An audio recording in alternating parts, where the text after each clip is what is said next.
E essa crise entre o Congresso e o Supremo Tribunal Federal é o tema do Diego Amorim. Em Conexão Brasília, hoje, terça-feira, será que os parlamentares vão peitar o STF? Diego, bom dia. Bom dia, Mauro. Bom dia, Ana. Bom dia, ouvintes da Nova Brasil FM. Falar em Brasília em crise é pleonasmo, né, Mauro? Brasília é uma eterna crise. Eu saí de férias, Brasília estava em crise. Eu voltei das férias, Brasília continua em crise. As crises mudam, claro. Muda um endereçozinho ou outro, assim, uma super quadra para cá, outra para lá, né? Um setor aqui, outro ali. Exatamente. Tem uma crise. É isso aí, é isso aí. Nós temos 3 poderes da República, me permita dizer o básico do básico aqui para você, ouvinte da Nova Brasil FM. O Executivo, de maneira bem simplória e informal aqui, executa, o Legislativo legisla, o Judiciário julga. Em tese é isso.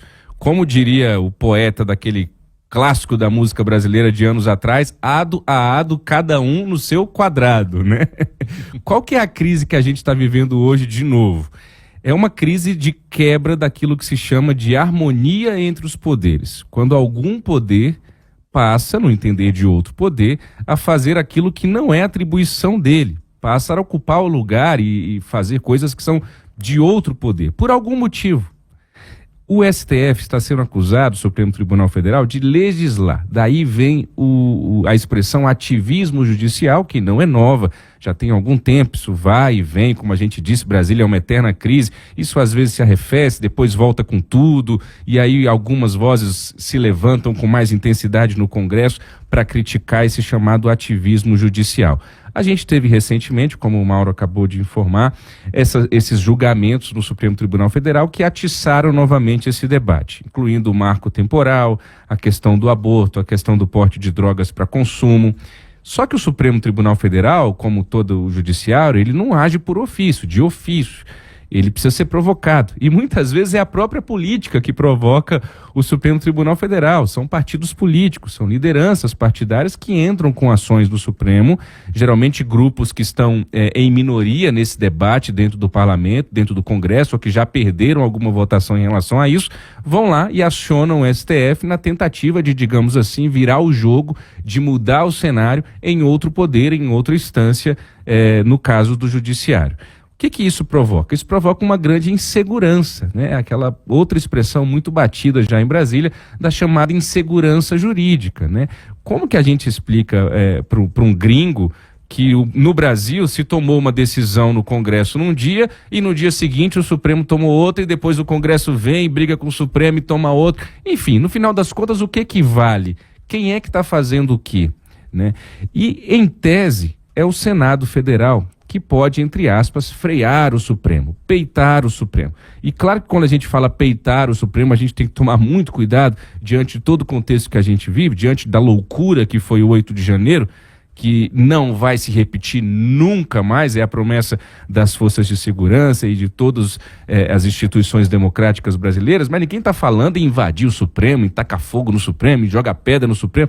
A gente está falando desse debate que já está acontecendo mais uma vez de maneira pública, também como o Mauro acabou de informar, o próprio presidente do Congresso Nacional, que é o presidente do Senado, senador Rodrigo Pacheco, deu uma declaração dizendo que defende mandato do Supremo determinado. Hoje, até 75 anos, fica lá o ministro do Supremo. A gente teve, inclusive, a indicação de ministros jovens aí, abaixo dos 50 anos. A gente está falando de alguém que vai ficar mais de 25 anos no comando do Supremo Tribunal Federal, ocupando uma dessas 11 cadeiras. O Rodrigo Pacheco retoma essa discussão agora, porque ele diz que depois da indicação que o Lula fará em breve para a vaga da ministra Rosa Weber, que está se aposentando, não tem mais aquela questão de acusar o Congresso de casuísmo, de tentar mudar a regra no meio do jogo para se tentar interferir nessas indicações que já tinham para acontecer, que já aconteceram. Lewandowski vai acontecer agora em breve a vaga da Rosa Weber. Eu ouvi alguns senadores sobre esse tema, de diversos partidos e de diversos estados.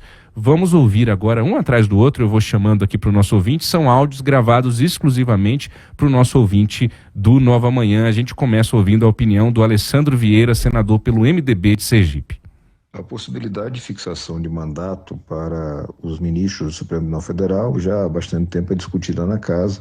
São várias PECs com esse sentido e é uma realidade que já existe em boa parte dos países europeus. Considero que é uma boa ideia para que você reduza a contaminação política e uma certa sensação de superpoderes que alguns ministros acabam demonstrando com o tempo. Então, uma boa medida, terá nosso apoio, mas ainda não tem densidade suficiente para ir a plenário. Essa informação no finalzinho é muito importante, né? No entender do Alessandro Vieira, ainda não há força suficiente para se levar isso do plenário. Então, dá a sensação, Mauro, de que mais uma vez é mais uma discussão, pelo menos até aqui, uma discussão ali de pressão, de barganha, de jogo político, do que efetivamente algo vamos colocar para votar e vamos mudar isso aqui na semana que vem, né? Você ia comentar algo, Mauro? Não? Posso seguir? Pode seguir sim. Também concordo com você. Ele deixou ali uma pulga atrás da orelha, né? O fato de não ter força ainda para ir à votação. O que não quer dizer que esse movimento não possa depois se articular e crescer. Exatamente. Outro ponto interessante é que ele fala alguns ministros do Supremo. Isso eu percebo muito na fala dos parlamentares, uma preocupação muito grande em não colocar todo mundo no mesmo barco e não fazer um ataque à instituição STF, né?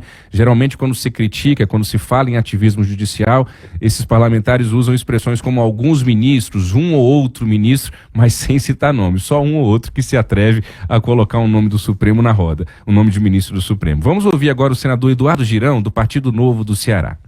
Olha, eu acredito que é o Senado se dando ao respeito, legislando sobre algo que é de interesse da sociedade brasileira. Eu sou um parlamentar, por exemplo, que vou na rua, vou no mercado, converso com gente de esquerda, de direita, de centro, contra governo, a favor de governo, e percebo esse clima da população apreensiva com o avanço que nós tivemos nos últimos anos do Supremo Tribunal Federal em cima das prerrogativas do Congresso Nacional. Desrespeito, falta de marco temporal, de lei das estatais, de aborto, droga, um ativismo flagrante que o Senado começa com medidas pedagógicas, inclusive, estabelecer limites, né? Estabelecer limites para isso. Então, acredito que isso é fundamental, assim como também o fim da reeleição no Executivo. Estabelecimento de um calendário nacional, né, de eleições num período só, para não ficar de 2 em 2 anos tendo que ter eleição. Isso é ruim, isso cria instabilidade. E com relação à reeleição do Executivo, isso traz a chaga do populismo que coloca nosso país de joelhos para situações que não são positivas para a nossa democracia. A gente escuta também agora o senador Márcio Bittar, do Partido União Brasil do Acre, com a sua opinião. Diego, eu concordo e não é de agora. Na campanha de reeleição, tive uma conversa com o senador Pacheco. Ele convergia com essa questão do Supremo Tribunal Federal, que era preciso a gente pactuar alguma coisa. Uma delas, tempo de mandato, estabelecer o mandato. Posteriormente, quem fez o documento para a bancada do União Brasil discutir com ele fui eu. E ali um tema central era a relação entre os poderes. Aí a bancada do União Brasil, com o senador Rodrigo Pacheco, nós convergimos, entre outras questões, essa de estabelecer o mandato para o ministro do Supremo Tribunal Federal. Por fim, o senador Efraim Filho, também do União Brasil, mas da Paraíba, deu a sua opinião aqui para o nosso ouvinte da Nova Brasil FM. Vamos ouvi-lo. Olha, esse é um tema que tem como pano de fundo a preservação dos limites, das competências e prerrogativas do Congresso Nacional. Muitas vezes o Supremo, sob o olhar de estar interpretando as normas, acaba promovendo um ativismo judicial, tirando do Congresso a prerrogativa de legislar sobre temas que têm uma repercussão muito forte dentro da sociedade.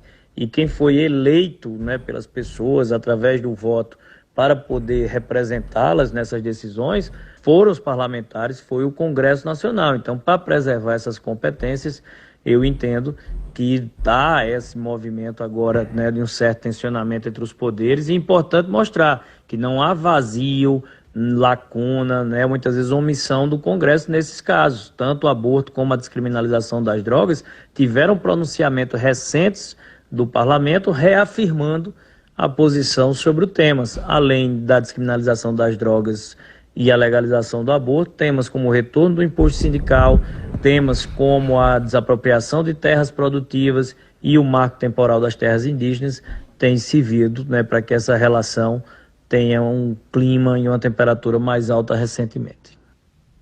É importante essa fala do senador Efraim, Mauro, porque muitas vezes nos bastidores se escuta que o judiciário está legislando porque está fazendo algo que o Congresso deveria fazer e não está fazendo.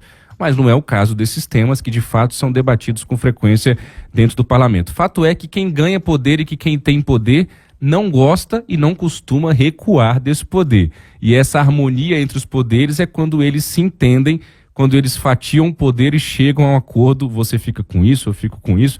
Geralmente eles se entendem, Mauro, vamos ver como é que vai ser nessa situação. Diego Amorim, trazendo esse tema super relevante para a gente entender como é que é a relação entre os poderes, como se estabelecem essas balanças, esses equilíbrios e como é que isso está se encaminhando nesse momento. Tomara que seja discutido de uma forma serena. É claro que existem correções a fazer, os senadores e o Congresso, de uma maneira geral, podem colaborar bastante nessas correções, mas também não pode ter nenhum espírito aí de revanchismo que também não vai levar a lugar nenhum. Diego, obrigado por hoje, um bom dia para você. Bom dia, Mauro, até amanhã.